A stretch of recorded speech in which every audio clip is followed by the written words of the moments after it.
Writing all of your robot's logic inside of a single OpMode file is a recipe for disaster. It gets messy, it's difficult to debug, and it makes reusing your code almost impossible. There's a much, much better way. And in this video, I'm going to show you the foundational Java skill that will completely change how you structure your FTC code, creating your own classes with members and methods.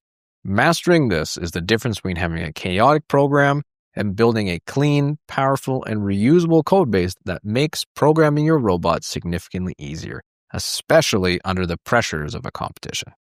I'm Coach Pratt, and for over a decade, I've been a robotics educator. I've coached teams to become national champions and win multiple Inspire Awards. I've seen firsthand how a solid understanding of these core programming principles separates good teams from great ones.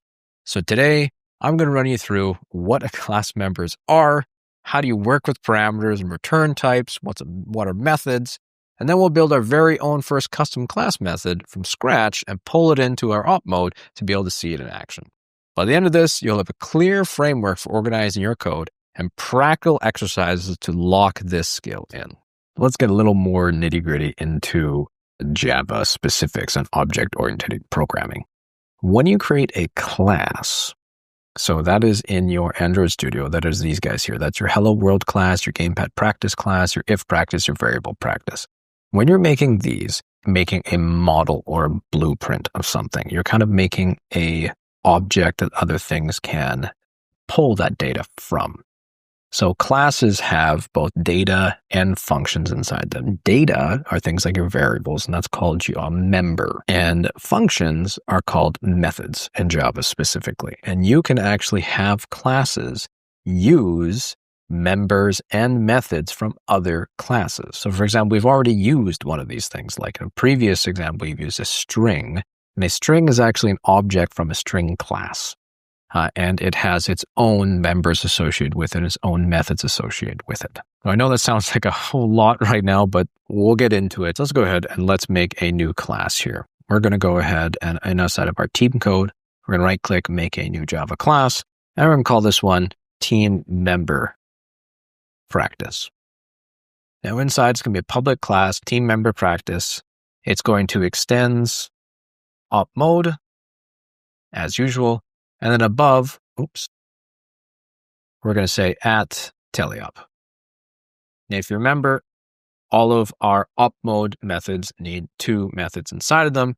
We need a public void initialization, and we also need a public void loop. Otherwise, we cannot create an OpMode. Now, up to this point, we've been creating variables. We've only been creating variables inside of the specific methods. And the thing to know about that is that variables in Java are stuck to the method or stuck to the class they're created in. It's called scope. Yes?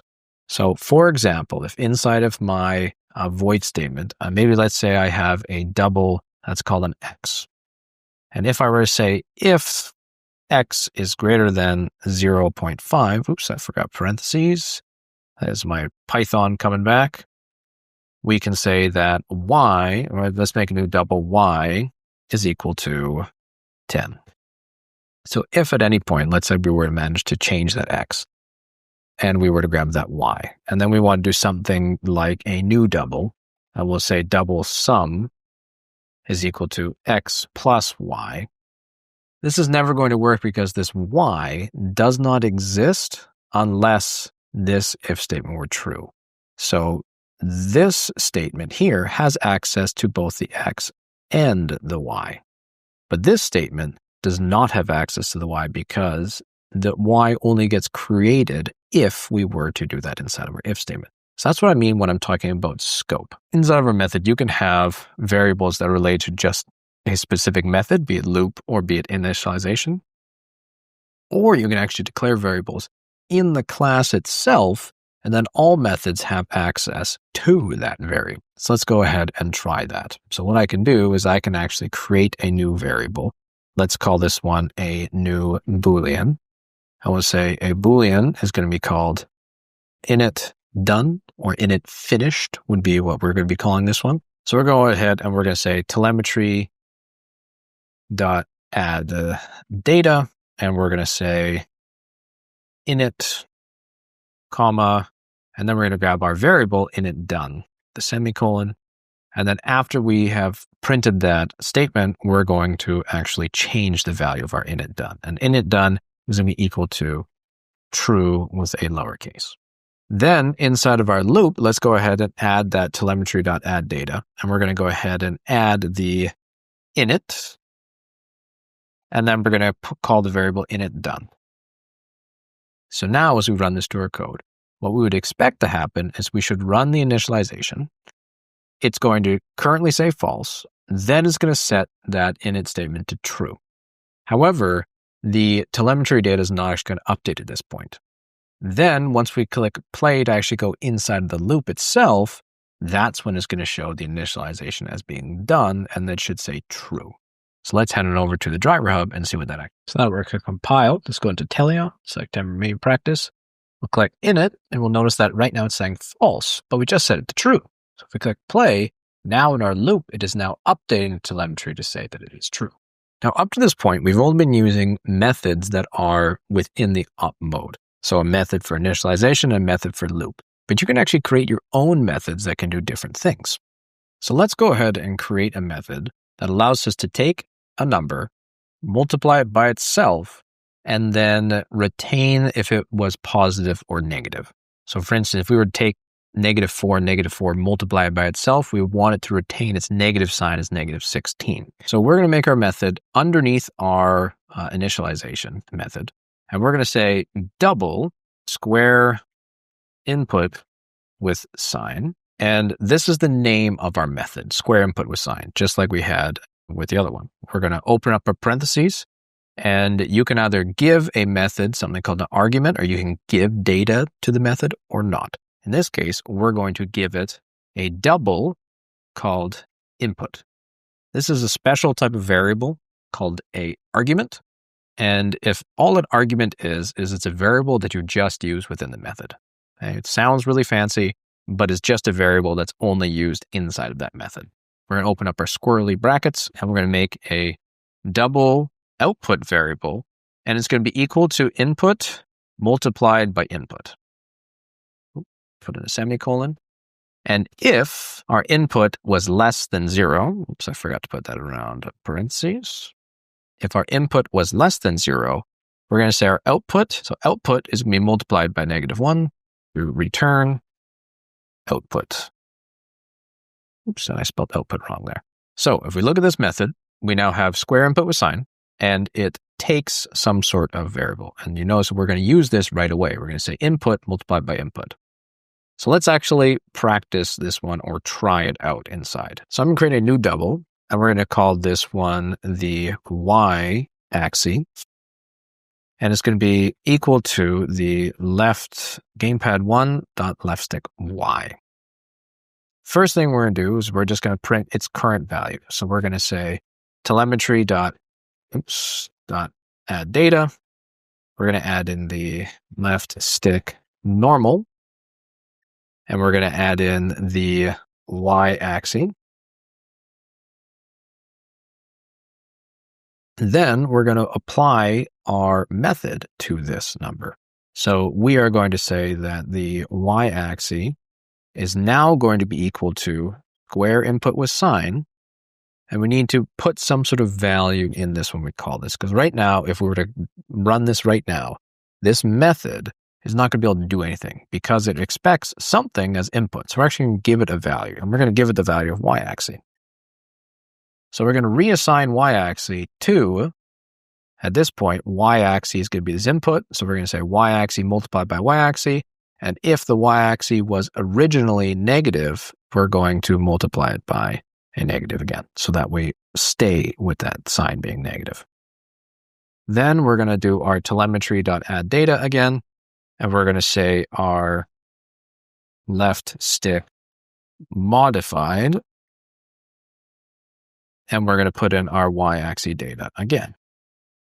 So let's go ahead and compile this and see what it looks like. Now on here with methods, we've got a new special word here called return.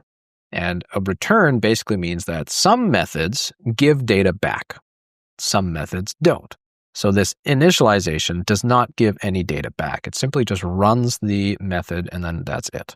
This method, however, requires us to actually return an output or give some sort of value, which is why we can say this y-axis is equal to this number, because this method gives us a number.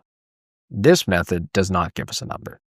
We could easily do something like an int for int square input with sign, or double square input with sign, or Boolean square input with sign.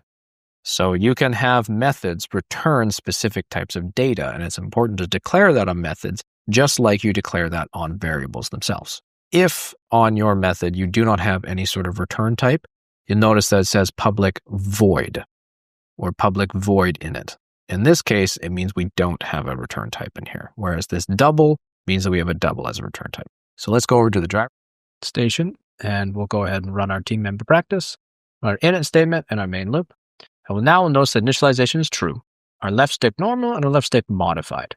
So as we move the left stick up now, you'll notice that our left stick modified is now the squared value of the standard point up until we get to about -1. Now, inside these methods, when you make your own, there's a few different ways that you can keep things and keep your data private or public or what have you. So inside this public void, where you notice that nothing's actually showing up here. So on public, that means that all classes can access this specific method itself. So if a class were to pull in team member practice, it would get access to this portion here. The same thing is true on this public void because it is a public method. This method here, it is a default or none specified, which means that any classes that are inside this sort of package organization section would gain access to this. But if I were to have something inside of a different organization package, it would not be able to access this point. And sometimes you'll see something like a private variable. It would only be able to be accessed within that class itself. It cannot be seen at other points. And then protected means that it's in that class and any children that are part of it. So for instance, OpMode has some protected variables inside of it that can only be seen as childs of the OpMode, which would be our team member practice. So now that we've actually had some practice and make your own method, let's go ahead and make our own class with some class methods inside of it that we can pull in from another environment or from another class. So let's go ahead and let's right-click, make a new Java class. And let's call this one robot location practice. This time, we're not actually going to extend an OpMode. We're going to make a new double called angle to store the current angle of the robot. And then, in order for another class to get access to this current angle, we're going to create something called a getter. So what that means is that we're going to be able to allow one of our other classes to be able to get the current value of angle, which is whatever current direction that we are facing. So now we've got a variable that's inside of this class. We're going to create something called a constructor method. So let's write it and then we'll talk about what a constructor method is. So we're going to create a constructor method. And in this case, we're going to say public robot location open. And we're going to say double angle. Open this up and we're going to say this dot angle is equal to angle and close that off. So what this allows us to do is it allows other classes to be able to create a new object of the robot location. Oops, actually that should be robot location practice. It allows other classes to create new objects of the robot location practice class. And in that class, it has a variable or a property called angle. So a constructor method is called whenever this class is initialized. It typically has the same name as the class itself. So robot location practice and robot location practice. Doesn't have to, but it typically does. Now in this case, this class has a member in it, which is angle. And then in this case, we have this dot angle means that the member angle of the robot location practice is going to be whatever angle the user creates that class with. So by default, because this isn't public or private, this is only accessible to class in the same method. So what we allow people to do is when we make this constructor method, it allows people to grab the angle that is part of this class, and now they can use it in their own classes. Now let's go ahead and create a public class method. So we're going to say public double get heading We're going to put no parameters in this one. We'll go ahead and open parentheses. So this get heading method is going to allow us to normalize our angle of turn. So for example, you want to have your heading between negative 180 and 180 because it makes it way easier to calculate turns. So for example, if you want to say 0 is your direct heading, negative 180 is turning to the left, 180 is turning to the right, it's a lot easier to calculate that versus say making a 270-degree turn or 345-degree turn as opposed to just a negative 20 turn. So let's take a method that does that. So we're going to say our public double is get our heading, and we're going to have a new double angle is equal to this dot angle. And while our angle is greater than 180, we are going to subtract 360 from that angle. So angle is less than or equal to 360. So we can reduce that angle down until we get it back to that normalized point. Then we're going to say while angle is less than or equal to negative 180, angle plus equal to 360. And then we're simply going to return angle. So now's a great time to add some code comments. Let's go ahead and do this. So we can say something like, this method normalizes robot heading between negative 180 and 180. We say, this is useful for calculating turn angles, especially when crossing the 360-degree boundary. So at this point, it would be copy the raw angle. And in this case, we typically grab this copy the angle of the IMU, but we don't actually have the IMU in this method just as an easier way of programming. And if the angle is greater than 180, we subtract until in target range. And if we're greater than, we add until in target range, and then we return the normalized or return normalized value. And that normalized basically just means we put it inside of a normal range. Now, at some point, we might find it useful for our user to actually be able to turn that robot. Let's grab a setter function in this. We're going to say public void set angle. And we're going to go ahead and grab a double for angle as our parameter. And we're simply going to say this dot angle is equal to angle. Now, it's cool and all that we've made our own class, but we can't actually do anything with it yet. So let's go ahead and actually make an OpMode that allows us to use this class inside of it. So let's go ahead and make a new class. We're going to go and right click, make a new class in Java. We're going to call this one use robot location OpMode. And as usual, up at the start, we always start off with an @teleop. We first need to extend our OpMode. And we always need those two functions where we're going to have public void init and public void loop. So now we've got those, let's actually go ahead and use our constructor method to be able to pull in that robot location practice. So here we're going to call our class name. So we're going to say robot location practice, and we're going to create a new instance of that object. So basically, we're going to create a new object of our robot location. We're going to call this one robot location practice, and our new variable called robot location practice is going to be equal to a new robot location practice, and we have to assign a parameter to it, and we're going to say that initially we're going to create this new robot location with an angle of 0. So stepping through this variable, robot location practice, is now a new member of our class use robot location OpMode. And in this case, we've got, like I said, that new instance. It's kind of like a new version. We could have as many versions of this robot location practice if we wanted to. We could have as many objects or as many instances as we want to. In this case, we're only going to make one. And again, this robot location practice is typically named the same. New instances are typically named the same as your class, but it doesn't have to be. For instance, we could definitely call it something like robot location, and that would be perfectly acceptable. Now, at the start of our loop, we're going to initialize our robot at the direct center. So we're always going to be facing forward. So in this case, we're actually going to say robot location practice dot set angle.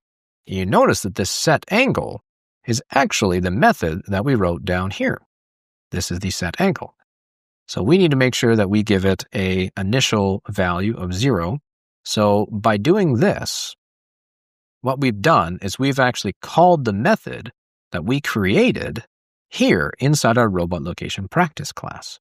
So all we're doing is just setting the current angle of this instance to whatever value this is that we put inside these parentheses. Now let's go ahead and actually do something with this. Inside of our loop, if our A button is being pressed, we're going to turn to the left. If our B button is being pressed, we're going to turn to the right. And then we're going to let us know what the current heading is. So we're going to say if gamepad.a, that means if we're pressing the A button, we're going to say robot location practice dot turn robot. Remember, this turn robot was this method we created up here where we're able to turn, and we just basically take whatever the current angle is of the robot and we add in whatever value we're adding this angle change. So in my case, we're going to add in a 0.1 robot change. Then we're going to say else if gamepad B robot location practice, we're going to grab that instance of our object. We're going to grab the turn robot again, and we're going to turn it by negative 0.1. And then let's go ahead and just print our heading. So we're going to say telemetry.addData. And our first one is going to be our heading as a string. And the data we're going to pass into this is going to be our robot location practice dot get heading. And then we're going to close that off with parentheses. So now if we hold the A button, we should be adding to the turn on that first instance of the robot. If we hold the B button, it should turn left for the value of that. And then it should actually return what the current heading is. So we're going to go ahead and make sure that our control hub's still connected. We'll go ahead and build this, and let's go ahead and test this out over on our code. You're going to notice that the robot location practice is not going to show up because it does not have the @teleup or @autonomous keyword. So we're now all compiled. So let's go ahead and go into our teleup, grab our team member. Sorry, our robot location update. We'll go ahead and open it up. And our heading is 0. So as we press the A and the B button respectively, we should be able to increase and decrease that heading. So as we hold the A button, we're increasing the heading. As we hold the B button, we should be able to decrease the heading. And if we keep going, you know, it's just going to spill over from negative 180 back into positive 180, because there's that normalization function coming in. Now you notice just how quickly this loop iterates over itself. It is 50 times a second. So as I just tap it, you'll notice I can't actually move just 0.1 at a time. It actually iterates, several hundred times in the short period that I'm able to tap. So let's get down into some practical exercises, because you're definitely going to need some exercises on working with your own classes as well as your own class methods. I want you to add a double get angle to your robot location practice class, or that should be capitalized, and display this in your OpMode. So let's add that getter function. Typically, you put your getter and your sets beside each other. So I'm going to say public double get angle. And at this point, we're actually not going to put in anything. And we're just simply going to return this dot angle. And that's easy. We now have our setter function and our getter function. And then we need to actually use that here. So I'm going to say telemetry.addData. And we're going to go ahead and call this our angle. And we're going to grab a robot location practice dot get angle. So you notice that in this one, we actually call it a public double because our original angle is a double. So we're getting the value, whatever that is, and then returning that double, similar to what we did here with our get heading function. So now I want you to basically do what you did with angle, where you created a double called angle. You created a getter method and a setter method. I want you to do the same thing, but for a new variable. So inside your robot location practice class, so inside your robot location practice class, create a double called x, make a new method for void change x, allows you to have a double change amount as an argument. You need to create a double get x, and you need to have a set x, which would have a double x as an input. So to do this, we can really just use the previous settings for angle as our work off point. So we can make a new double called x. Then we have our change, our set, and our angle. So we can just go ahead. Oops, I don't want to surround those.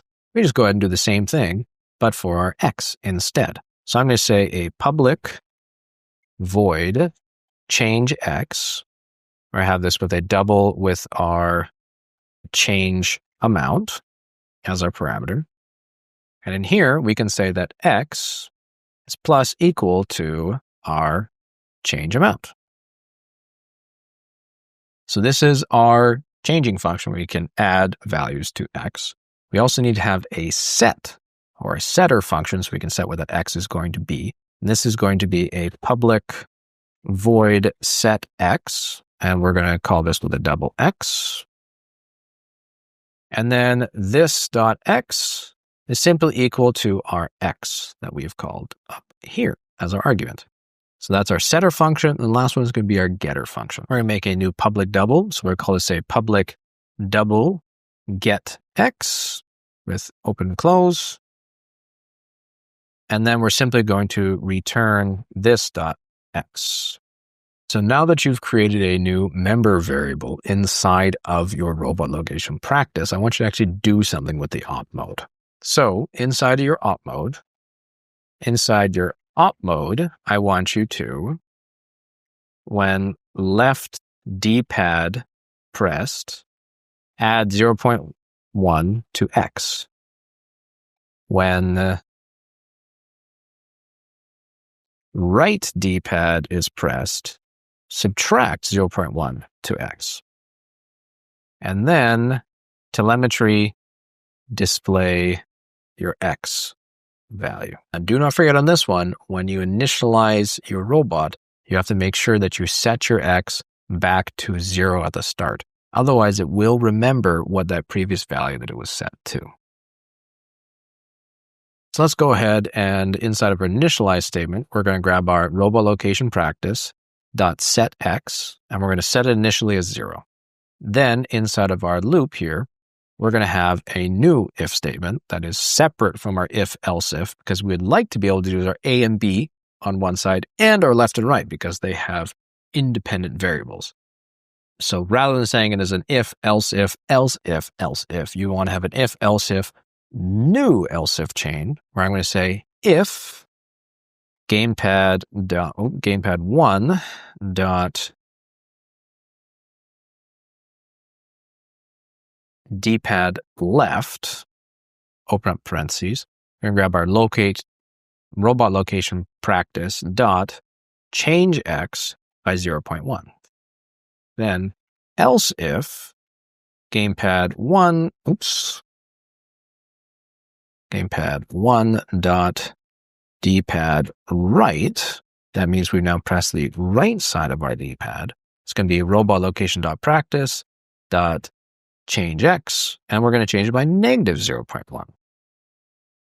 The last thing we do is make sure we add in our telemetry data. So we're going to say telemetry dot add data, and we're going to add in our x, I got out of that, x value, then robot location practice dot get x, close off our parentheses, and then semicolon. So our last exercise is to add in support for y as well. And on our y, it should be correspond to D-pad up is negative 0.1 and D-pad down is 0.1 respectively. So it's basically the same thing as you have your OpMode here, as well as your doubles here, but instead of for x, you're going to do it for y. Again, we need to make sure we grab a new double y, and then down here below, we're going to create our change, our set, and our getter functions. So we're going to make a public void change y with a double if I change amount. And then in this case, it's going to be y is going to be plus equal to the change amount. That's our change function. We're going to do a set. So this is going to be a public void set y with a new double of y. And then it's going to be this dot y is going to be equal to the y that we passed in as our parameter. And then our public double of get y with no arguments is going to be put in as return this dot y. Then over in our OpMode, we're going to do the same thing, but we're going to go ahead and grab this for our y value. I'm just going to go ahead and copy and paste this. So rather than d-pad left, we're going to go ahead and change this to d-pad down. And rather than d-pad right, we're going to change this to d-pad up.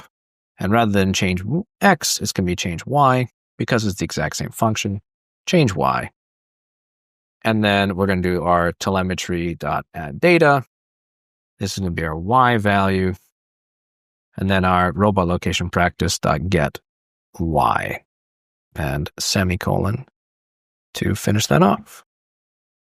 So I hope that you found that helpful in learning a little bit about creating your first class and creating your first method inside those classes, your first getter functions, your first setter functions, as well as having members inside of a class. I know that it seems like it's probably a whole lot right now to deal with, but we're going to practice this a lot and a lot as time continues to go by. So the last thing we're going to do before we finish this off is we're going to make sure that we set this as @disabled. And then we're going to go ahead and open up GitHub Desktop, and we're going to go ahead and push this out to our GitHub commit. So we can see that I actually forgot to do that at the end of the last video. So we're going to add this description, and we're going to say upload a class member and method practice. We're going to add a summary. It's going to be class methods. We're going to commit these 3 files to our master branch and go ahead and push that up to GitHub Desktop so we don't lose any of this work. So I hope you found that helpful. And if you ran into any problems while you're doing this, you have any questions, let me know in the comments down below and I'll try my best to help you out with that. Otherwise, best of luck on your next robotics project and good luck out there this season.